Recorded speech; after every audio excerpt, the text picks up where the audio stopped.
Alors bonjour, on se retrouve dans cette vidéo pour terminer le TP qu'on avait commencé sur la partie 1B. Donc il y a la datation des roches, hein, ça on avait complètement terminé la datation, et on a le passé mouvementé de la Terre.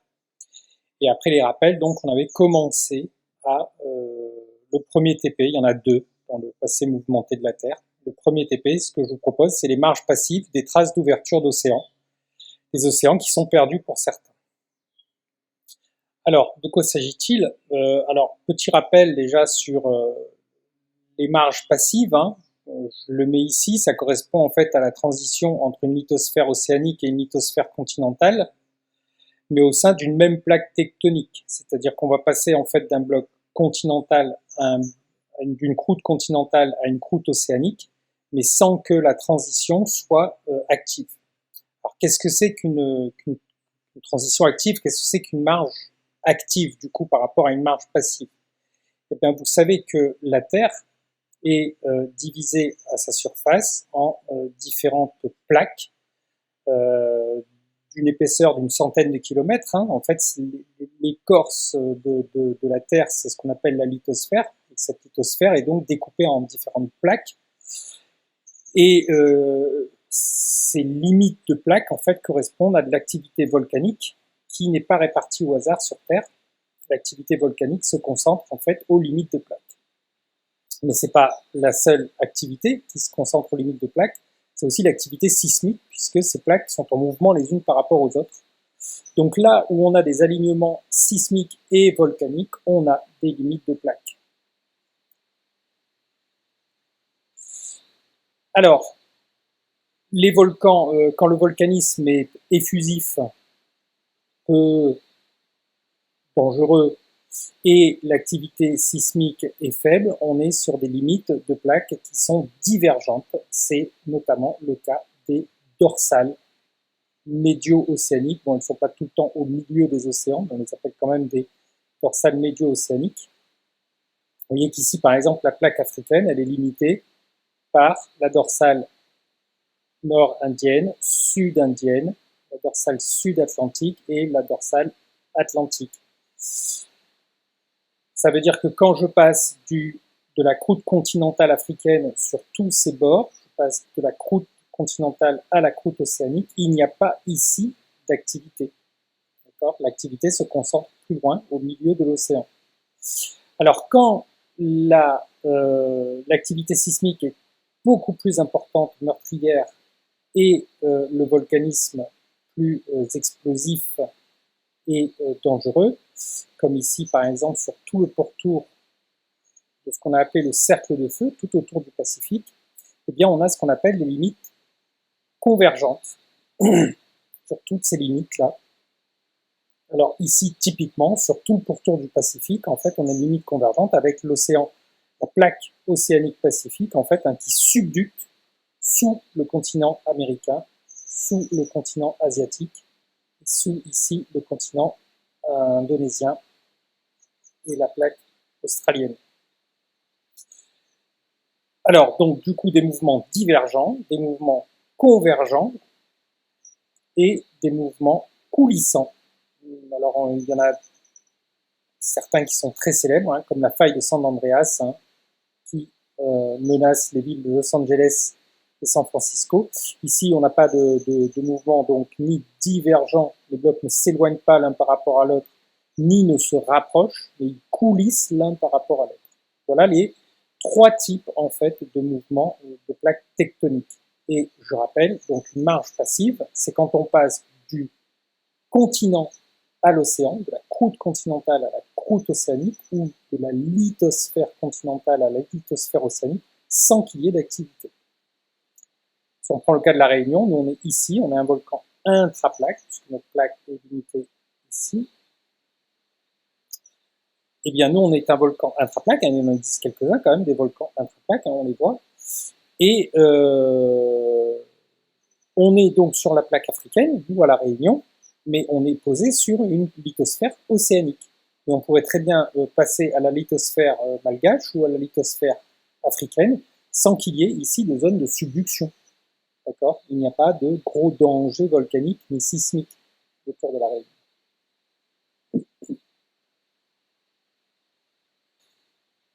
Alors, ce qu'on appelle donc marge passive, en fait, va nous donner des indications sur l'ouverture des océans. Parce que quand il y a subduction, la lithosphère océanique subduque et donc elle disparaît dans le manteau, dans la sténosphère. Et quand la marge est passive, elle est conservée. Cette transition ici est conservée. Et on va essayer de se poser la question, donc, de savoir en quoi les marges passives nous permettent de retrouver des traces d'ouverture des océans et de les dater.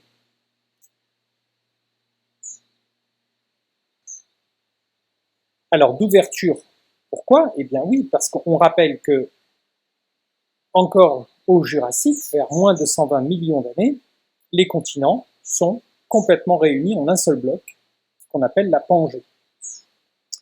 À cette époque,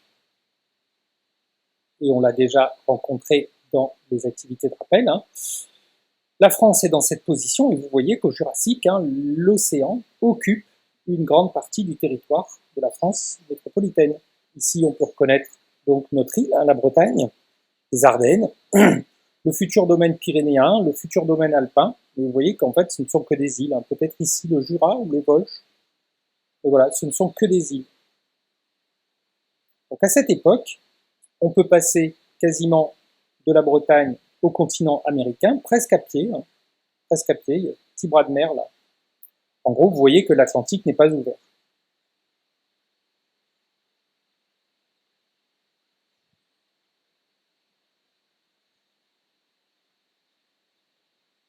Alors, c'est au Jurassique que cette ouverture va avoir lieu.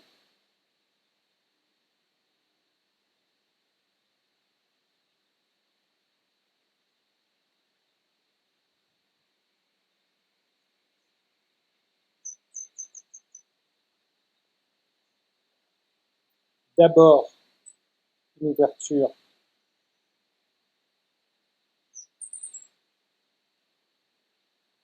de l'Atlantique Nord, qu'on voit très bien ici s'ouvrir, puis de l'Atlantique Sud.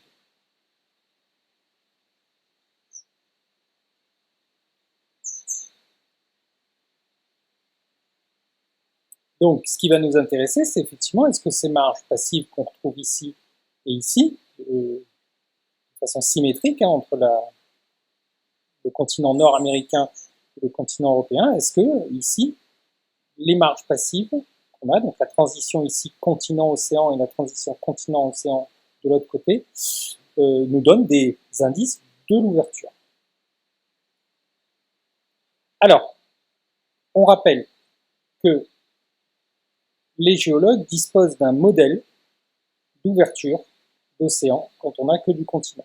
Voilà ici la lithosphère continentale en rouge, même la croûte continentale en rouge, et les géologues pensent que cette croûte, donc, au moment où un océan va naître, cette croûte bombe, s'amincit et se fracture sous la forme de blocs qui sont comme des dominos qui basculent les uns par rapport aux autres. Et on appelle ces failles-là des failles districtes, puisqu'en fait ce sont des failles normales, mais arrondies, et le bloc bascule, glisse les uns sur les autres, avec une symétrie évidemment. Alors ça se fait en fait à la faveur de la remontée de la sténosphère dessous. Et alors qu'est-ce qu'on va voir? On va voir que si la croûte s'amincit, l'océan va pénétrer, mais dès que l'océan pénètre, en fait, il y a des sédiments marins qui se déposent entre les blocs et sur les blocs. Alors avec une géométrie, une caractéristique un petit peu particulière, c'est que si c'est plus profond ici que là, la couche sédimentaire, pendant toute l'ouverture, va être plus épaisse ici que là. Et ça ne se produit que pendant l'ouverture. Et ça va donner donc des sédiments qui ont une caractéristique qu'on appelle des sédiments en éventail. Ici en rose. Donc ici, je ne vous refais pas le cours de première, on a la fusion partielle donc de la sténosphère puisqu'elle décompresse, la pression diminue, alors que sa température reste la même, et donc il y a un phénomène de fusion partielle qui va venir créer ici la croûte océanique entre les deux croûtes continentales qui sont en train de se séparer. Donc on voit très bien ici les sédiments en éventail, en rose, qui se sont formés pendant l'ouverture, et une fois que l'ouverture est terminée, puisque là ça y est, l'ouverture est terminée, ensuite les blocs ne vont plus que se déplacer de chaque côté, de part et d'autre, eh bien les sédiments, après ouverture, vont tout simplement se déposer au-dessus et venir avoir en fait une épaisseur constante.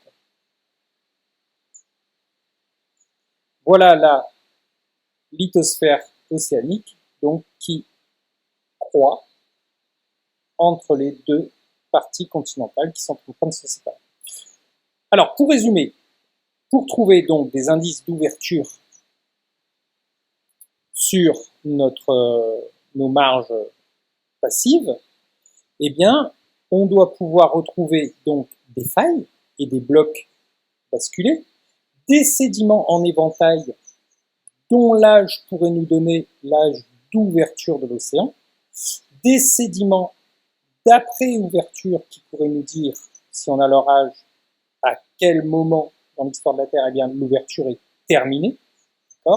On peut avoir des indices, bien sûr, volcaniques. Okay. Voilà un petit peu tous les types d'indices qu'on va pouvoir trouver. Donc, peut-on retrouver des traces de ces ouvertures et les dater? Eh bien, on va aller chercher. Alors, on avait un dossier Google Earth qui s'appelait Marge passive. On va tout faire afficher. Et on va cliquer sur bloc basculé. Et on va aller voir ce qui s'affiche. Alors ça, je sais qu'en classe, on a déjà fait, ça avait du mal à s'ouvrir. Donc là, je vais vous le mettre. Alors voilà comment ça se présente. Alors où est-ce qu'on est? Eh bien, on est dans les Alpes, la chaîne de montagnes qui s'étend entre le bloc italien et le reste du bloc européen. Donc ici, on est dans les Alpes françaises. Et on me dit que j'ai donc des blocs basculés qui sont là. Quand je regarde la géométrie de la chaîne, en fait, qu'est-ce que je vois? Je vois qu'en fait, j'ai effectivement des blocs granitiques en vert, en violet, en rouge, en beige, qui s'intercalent entre des dépôts qui sont des dépôts sédimentaires en jaune. Dans quel massif de montagne sommes-nous? Nous trouvons-nous? Donc on est bien dans les Alpes, et ici dans les Alpes françaises. Quelle disposition des blocs de granit retrouve-t-on ici? Eh bien, on a des blocs de granit qui semblent avoir basculé les uns par rapport aux autres. Ici, le bloc beige, on dirait qu'il a glissé par rapport au bloc rouge, qui lui-même a glissé par rapport au bloc violet, qui lui-même a glissé par rapport au bloc vert. On retrouve des dominos, en fait. Des dominos continentaux. Donc on retrouve ici ce qui pourrait être d'anciennes failles lystriques. Et on retrouve, bien sûr, les sédiments intercalés au sommet des blocs. De quelle couleur sont figurés les sédiments? Eh bien, en jaune, couleur or. Cela prouve qu'avant d'être dans une chaîne de montagnes, que s'est-il passé? Quelle preuve de la présence de la mer à une époque a-t-on? Alors, on va aller regarder dans les sédiments. Ces sédiments sont clairement des sédiments qui renferment.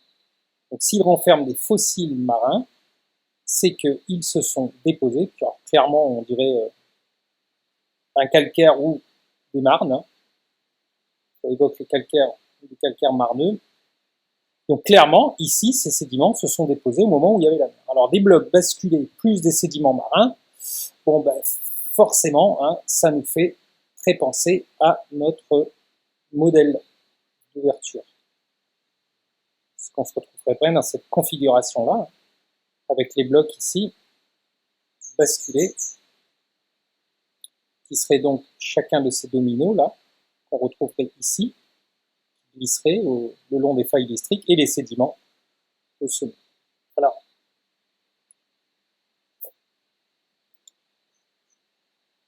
Toujours d'après l'intro, comment dater, donner un âge, à l'ouverture de l'océan alpin?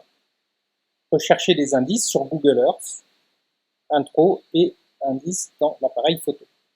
Alors pour ça, on le sait, hein, il faut dater les sédiments qui sont en éventail, puisque tant que le bloc bascule, on a les sédiments en éventail qui se mettent en place. Je vous ai fait un petit croquis ici.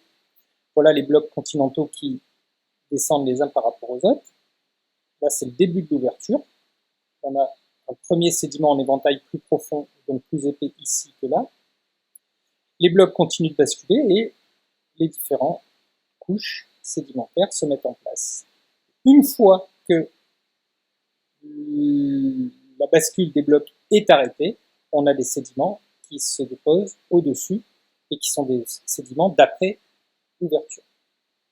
Alors, on appelle ces sédiments ici, en éventail, des sédiments Saint-Rift.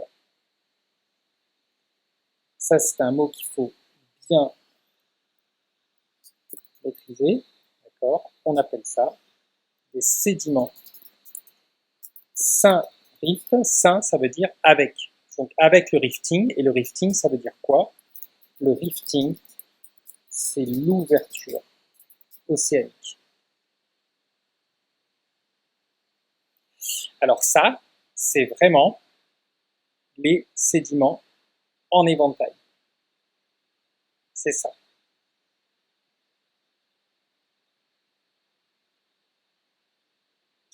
Par contre, ici, une fois que l'ouverture est terminée, on n'a plus un sédiment en éventail, on a un sédiment d'épaisseur constante. C'est ce qu'on appelle le sédiment post-rift.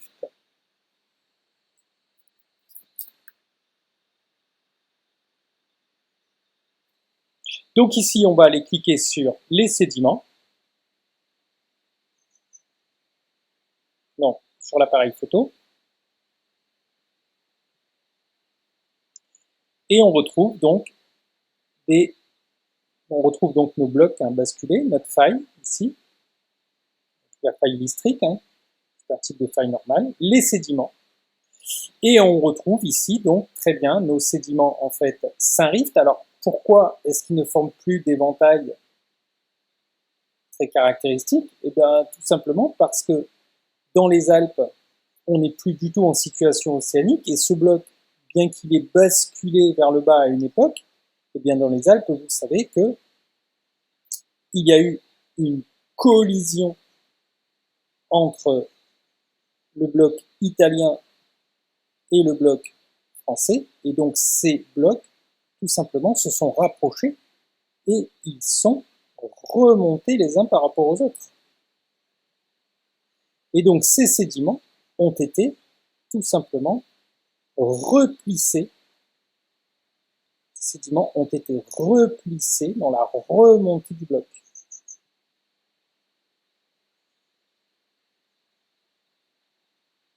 On a eu une remontée donc de ce bloc qui a plissé les sédiments qui étaient initialement en éventail. Alors les sédiments en éventail datent clairement du Jurassique inférieur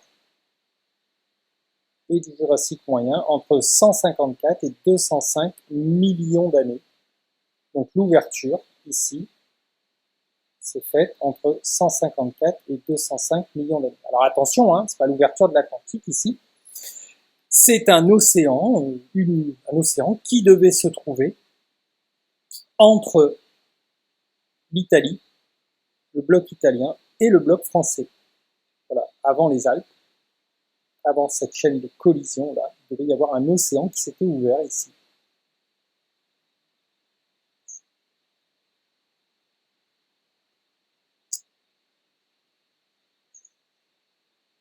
Alors, on retrouve aussi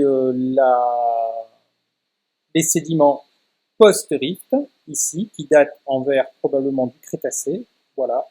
et les sédiments du Crétacé entre 96 et 130 millions d'années, eh bien, nous montrent que l'ouverture de cet océan était terminée. On a des sédiments ici post-rift qui venaient se déplacer, qui venaient se placer ici au-dessus de tous les éventails, avec probablement une épaisseur assez constante. Alors bien sûr, ces sédiments ici dans les Alpes disparaissent à la faveur de l'érosion. Vous voyez qu'en fait ici, il y a toute une partie en fait des sédiments qui ont disparu, tout simplement parce qu'on est à l'air libre, et on est dans les Alpes, et donc l'érosion est relativement importante dès qu'il y a du relief. Donc voilà comment on peut retrouver par exemple ici au niveau donc, des Alpes, dans une ancienne chaîne de montagnes, des preuves d'une ouverture océanique. Donc avant la collision, donc la chaîne de montagnes de collision, eh bien on retrouve toutes les preuves de la présence d'un océan.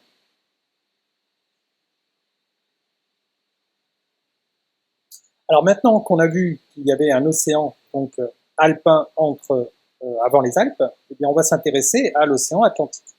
Alors déplaçons-nous en Bretagne sur le littoral. J'espère que vous savez tous où est la Bretagne. Sur la côte française, c'est le nez de la France métropolitaine. Voilà, la Bretagne, cette péninsule là. Qu'appelle-t-on le plateau continental? Alors voilà le plateau continental breton. Eh bien, en fait, un plateau continental, cette vaste étendue là, qui est immergée, d'accord? Le littoral est là, la terre ferme elle est là, c'est le littoral. Ici, on a une partie très peu profonde, relativement plate, qui est essentiellement constituée de sédiments et qui va faire la transition avec les grandes profondeurs océaniques, ici, qu'on appelle les abysses. Donc le plateau continental, si vous voulez, c'est le relief plat, en fait, en faible pente, immergé, qui fait la transition, en fait, entre le continent, proprement dit, et l'océan, entre la croûte continentale et la croûte océanique. Alors, les géologues savent explorer ce qu'il y a là-dessous, grâce à des techniques sismiques. Ils utilisent des ondes sismiques qui, en se reflétant sur les différentes couches en profondeur, vont donner une image en fait des couches profondes. Alors, cliquez sur le profil de la coupe sismique bretonne. De quand date l'ouverture de l'Atlantique? Alors, on clique sur le profil de la coupe sismique et on trouve quelque chose d'incroyable, puisqu'on va avoir une coupe donc à travers le plateau ici.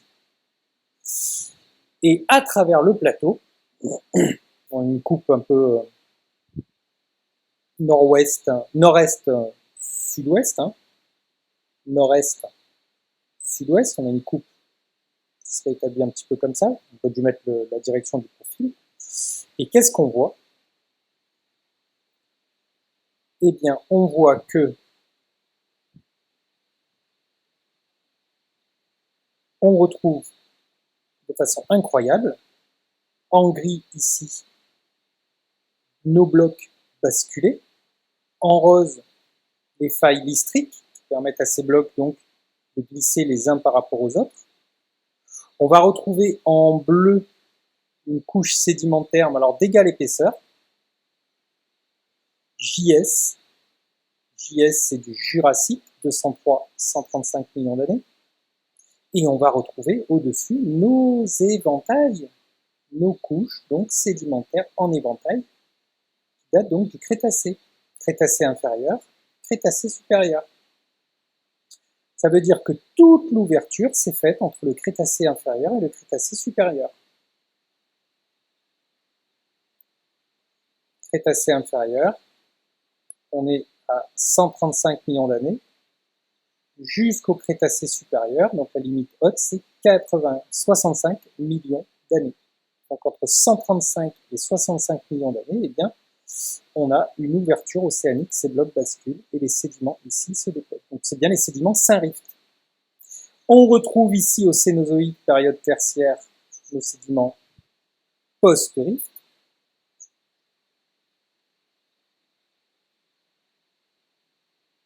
Et on voit bien qu'entre à 65 millions d'années jusqu'à 1,75 million d'années, sur ces couches-là, eh bien, il n'y a plus d'ouverture, hein, l'épaisseur est constante. Alors, quelque chose qu'on n'a pas vu, hein, c'est les sédiments ici jurassiques en bleu, hein, c'est ce qu'on appelle des sédiments pré-rift. C'est ceux qui sont d'égale épaisseur et qui étaient posés en fait sur la croûte continentale avant que les blocs ne se séparent. Donc on peut rajouter ici comme notion les sédiments pré-rift. Donc les sédiments pré-rift, syn-rift en éventail et post-rift.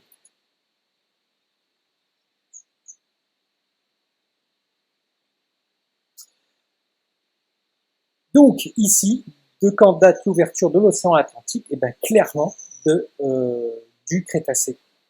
Alors, on peut aller revoir la petite vidéo d'intro. Au moment où, effectivement, on a ici le bloc français qui est très proche du bloc continental américain, eh bien, on sait qu'on est à cette époque-là au Jurassique.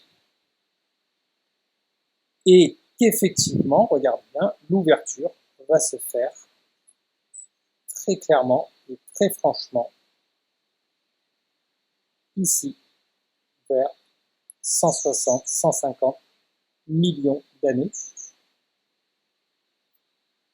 Et on va retrouver donc l'indication qu'on avait, donc ici sur entre 135 et 65 millions d'années.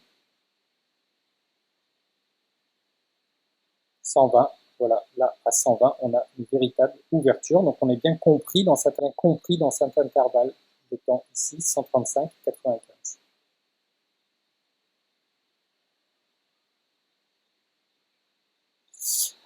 Alors, ce qui va être super, c'est d'aller de l'autre côté. Est-ce qu'on a le symétrique? Alors, cherchez de l'autre côté de l'océan, Newfoundland, et cliquez dessus. Alors, de l'autre côté de l'océan. Alors, je dézoome, et je vais de l'autre côté de l'océan. Hop, et je trouve Newfoundland.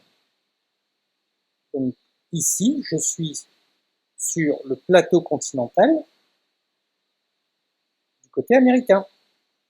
Et je sais que le plateau continental ici du côté français, européen, c'était là où il y avait une bloc basculé. Donc là, ce qui serait super, c'est d'avoir effectivement une coupe sismique.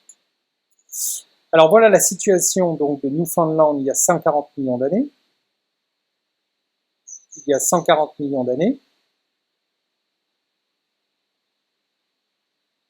Donc juste avant l'ouverture atlantique, Newfoundland se trouve ici et la Bretagne ici.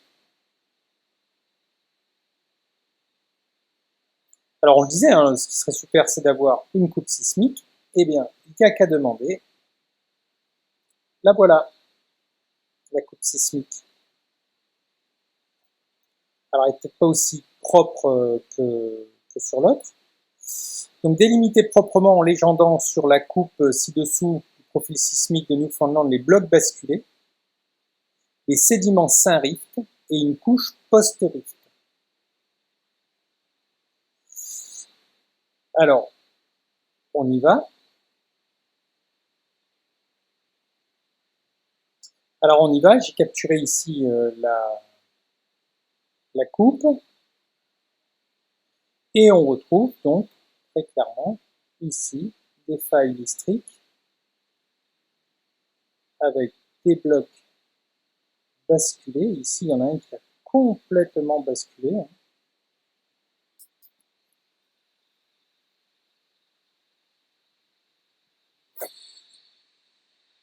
D'ailleurs, c'est assez impressionnant parfois hein, sur la géométrie donc des blocs qui ont basculé. Et alors, on a parfois des géométries un peu contrariées. Hein.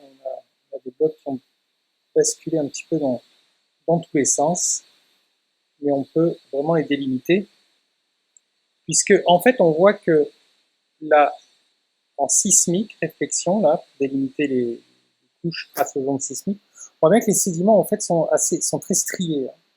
Les blocs sont assez homogènes. On rappelle que c'est du granit, hein, c'est de la croûte continentale, donc elle est relativement homogène. Donc voilà pour les blocs, hein. On va faire beaucoup mieux, on va terminer ici. Hein. Là, je vois à nouveau une faille, hein. D'accord. Voilà, on va terminer comme ça. Alors, pour les sédiments Saint-Rift, alors je vais les faire en vert, hein, puisque c'est du Crétacé. Alors, on les voit bien, hein, on a vraiment ici des sédiments, enfin on les voit bien. Je ne suis pas d'accord, on les voit pas très très bien, mais on peut les surligner connaissant le principe. Voilà pour les sédiments Saint-Rift, donc qui se produisent en même temps que l'ouverture pour l'éventail. J'en ai pas vraiment de très très beau ailleurs. Hein. Voilà. Alors peut-être ici, mais à contresens, pas très grave. Voilà les sédiments Saint-Rift et les sédiments post-Rift que je vais faire en jaune puisque ils datent du tertiaire. Donc on voit très bien que après 65 millions d'années, l'ouverture est réalisée et les sédiments viennent se mettre en place tout simplement de façon d'égale épaisseur au-dessus. Voilà. Et donc on a une situation qui est incroyable puisqu'on a le symétrique, les blocs basculent ici vers l'est, alors que en Bretagne, pour rappel, ils basculaient vers l'ouest. Donc on a vraiment une situation tout à fait symétrique entre ces deux marges passives et on a quelque chose d'incroyable, c'est-à-dire des sédiments Saint-Rift qui indiquent l'âge d'ouverture qui sont cohérents, Crétacé du côté américain et Crétacé du côté français.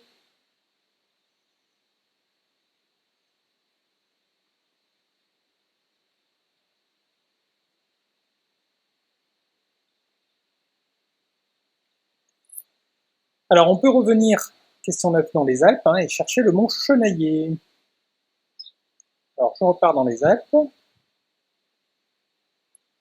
et je cherche le mont Chenaillé, on est ici. Alors ça c'est quelque chose qu'on a déjà rencontré dans les rappels, hein, au mont Chenaillé, en plein dans les Alpes, donc dans une chaîne de collision entre deux croûtes continentales, de lithosphère continentale, on va retrouver un ensemble de roches qu'on appelle un complexe ophiolitique, vous vous rappelez, OPH sur l'activité qu'il y avait à faire sur la carte biologique là, de la France métropolitaine. Et alors ces ophiolites, elles sont constituées de roches assez surprenantes, puisque en fait, au sommet du mont Chenaillé, ici, on a des laves en coussin, des pilolava, des gabbros, et ici de la serpentine, qui est en fait de la péridotite transformée. Donc voilà les laves en coussin.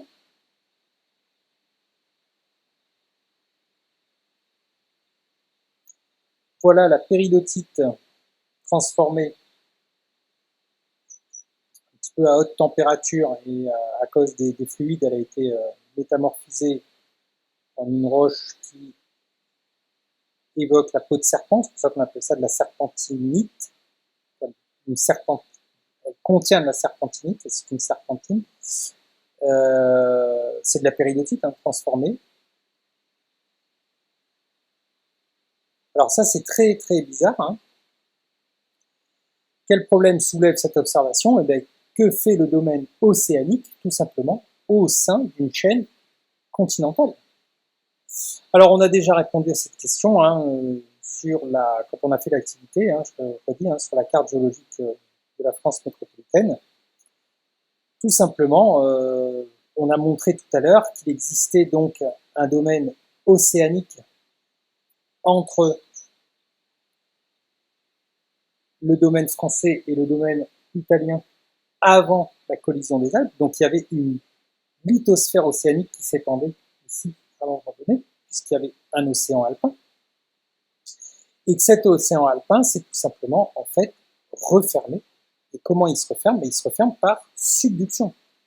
C'est la subduction en fait qui va faire disparaître l'océan. Voilà la situation, comment on peut se la figurer, hein. On a le domaine continental français et le domaine continental italien, la croûte, la lithosphère océanique au milieu, une subduction qui rapproche ces deux blocs, et au moment où les deux blocs sont relativement proches, eh bien, il y a une partie de la lithosphère océanique, tout simplement, qui décroche et qui vient ripper sur le continent. Mais la collision, elle, s'entame, hein, démarre. Les blocs ici continentaux se fissurent complètement et se superposent. C'est la collision, hein, qu'on l'a vu en première. Et une partie donc de la lithosphère océanique reste prise en sandwich entre les blocs continentaux qui s'affrontent et se superposent. Et cette lithosphère océanique, bien sûr, elle subit elle-même, hein, les plis et les failles qui ont cours donc dans la lithosphère, enfin au cours de la collision. Voilà pourquoi on va retrouver, hein, vous avez vu, hein, tout un domaine ici ophiolitique, une ceinture ophiolitique dans les Alpes, ici, dont le mont Chenaillet est un très bon représentant. Alors c'est courant à toutes les chaînes de collision, on retrouve ça dans l'Himalaya sans aucun problème.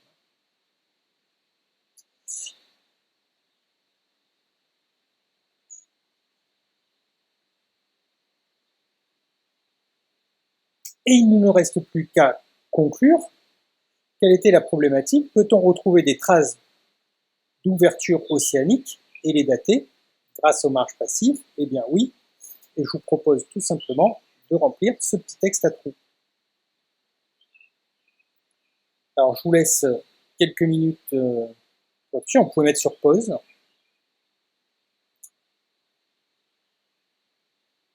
Et on corrige. Alors, le bilan, c'est que les marges passives sont des transitions entre lithosphère océanique et lithosphère continentale, sans activité sismique ou volcanique. Ce sont des zones calmes, des transitions calmes, car sans subduction, pas de subduction, ni collision d'ailleurs, on aurait pu le préciser. Ces marges passives, donc, elles sont les restes d'ouverture océanique. On peut dater l'ouverture avec les sédiments Saint-Rift. Saint, ça veut dire avec. Rift, rifting, c'est l'ouverture, donc avec l'ouverture, qui se sont déposés quand les blocs basculaient lors de la déchirure continentale. Ces sédiments sont marins. Aujourd'hui, les marges bretonnes ou américaines sont intactes. Je peux le remontrer, hein, ici. La marge bretonne ici est parfaitement intacte. En sismique réflexion, on la voit très bien et on voit très bien les éventails.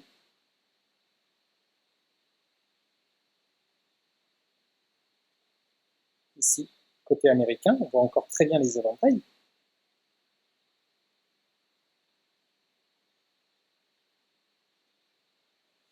Donc, les marges bretonnes ou américaines, elles sont intactes, alors que celle alpine, qui s'est ouverte au Jurassique, s'est depuis refermée par la collision Italie-France.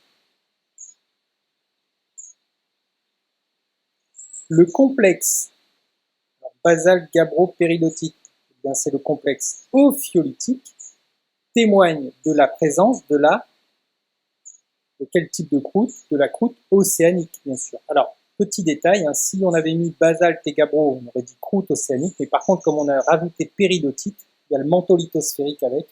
Donc ici, c'est une erreur. Hein. Ici, il faudrait dire que le complexe ophiolitique basalte, gabbro et péridotite témoigne de la présence de la lithosphère océanique avant la collision.